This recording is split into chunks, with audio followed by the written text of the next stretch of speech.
Assalamualaikum warahmatullahi wabarakatuh. Apa kabar anak-anakku yang soleh dan soleha? Insya Allah kita semua dalam keadaan sehat walafiat. Pada video pembelajaran akidah akhlak hari ini, Ibu akan membahas tentang iman kepada kitab-kitab Allah.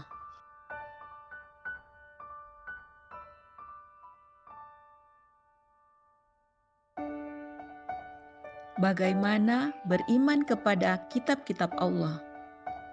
Allah Subhanahu wa Ta'ala telah mengabarkan kepada kita tentang keberadaan kitab-kitab Allah. Bahkan Allah menjadikan keimanan kepada kitab-kitab Allah termasuk rukun iman yang ketiga. Tanpa beriman kepada kitab-kitab Allah, maka iman seseorang tidak akan diterima. Dengan mengenal kitab-kitab Allah, kita akan merasakan kasih sayang Allah kepada kita semua di muka bumi ini.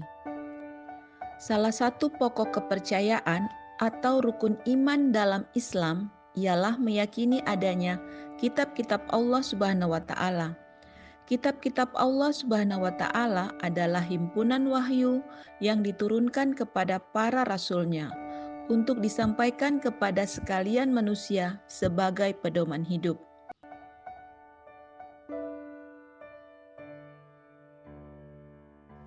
Setiap muslim wajib beriman kepada semua kitab-kitab yang telah diturunkan kepada rasul-rasul Allah.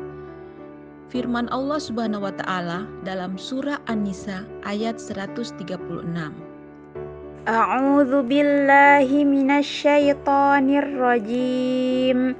Bismillahirrahmanirrahim. Ya ayyuhalladzina amanu aminu billahi wa rasulihi wal kitabil ladzi nazzala ala rasulihi wal kitabil ladzi anzala min qabl wa man yakfur billahi wa malaikatihi wa kutubihi wa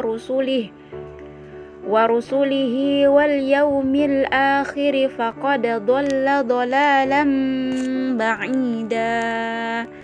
Shadaqallahul azim. Artinya, wahai orang-orang yang beriman, tetaplah beriman kepada Allah dan Rasul-Nya, dan kepada kitab yang Allah turunkan kepada Rasul-Nya, serta kitab yang Allah turunkan sebelumnya. Barang siapa yang kafir kepada Allah, malaikat-malaikatnya, kitab-kitabnya, rasul-rasulnya, dan hari kemudian, maka sesungguhnya orang itu telah sesat sejauh-jauhnya. Surah An-Nisa ayat 136.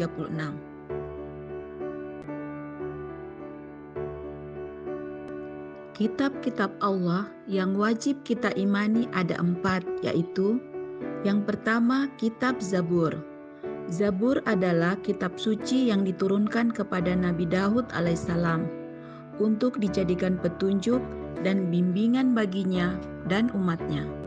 Kitab Zabur diturunkan Allah sebagai petunjuk jalan yang lurus bagi umat Nabi Daud alaihissalam.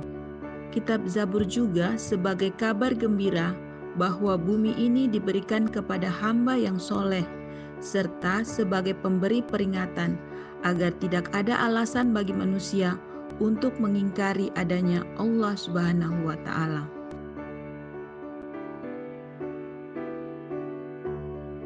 Yang kedua, kitab Taurat. Taurat adalah kitab yang diturunkan oleh Allah Subhanahu wa Ta'ala kepada Nabi Musa alaihissalam untuk dijadikan petunjuk dan bimbingan baginya dan bagi umatnya.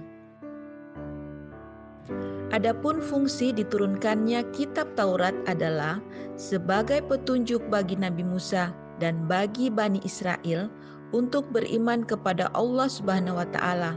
Sedangkan tujuannya adalah yang pertama, untuk meyakinkan kepada Bani Israel bahwa Allah Subhanahu wa Ta'ala itu ada dan Maha Esa. Yang kedua, agar manusia hanya menyembah Allah saja. Yang ketiga, agar manusia berbuat baik kepada ibu bapaknya. Yang keempat, agar manusia tidak berlaku kasar, curang dan dusta. Yang kelima, menghindari perbuatan memiliki barang orang lain dengan cara yang tidak halal.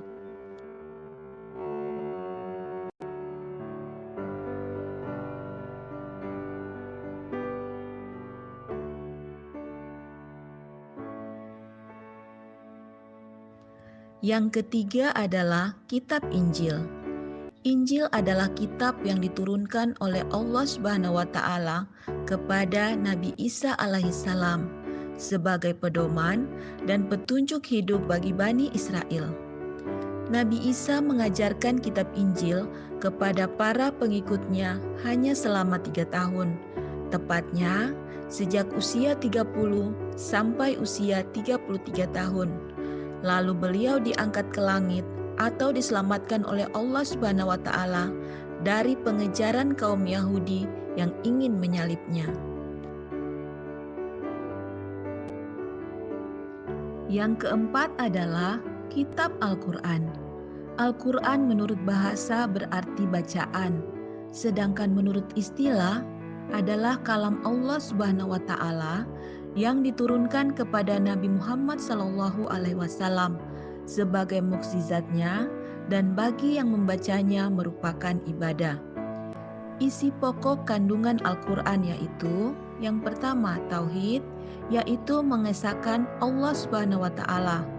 Yang kedua ibadah, yaitu perbuatan yang bertujuan untuk mencapai ridha Allah Subhanahu wa taala. Yang ketiga, janji dan ancaman, yaitu janji pahala bagi orang yang berbuat kebajikan dan ancaman berupa siksa bagi orang yang berbuat kejahatan. Yang keempat, hukum-hukum dan peraturan yang mengatur kehidupan manusia baik untuk kepentingan hidup di dunia maupun di akhirat kelak. Yang kelima, kisah dan riwayat orang-orang terdahulu agar bisa dijadikan ibrah dan suri teladan bagi umat setelahnya. Demikian yang bisa Ibu sampaikan. Sebelumnya Ibu ingatkan agar kalian selalu menjaga kesehatan. Patuhi anjuran pemerintah ya. Jangan lupa sholat dan berdoa agar pandemi COVID-19 segera berlalu. Semoga bermanfaat. Wassalamualaikum warahmatullahi wabarakatuh.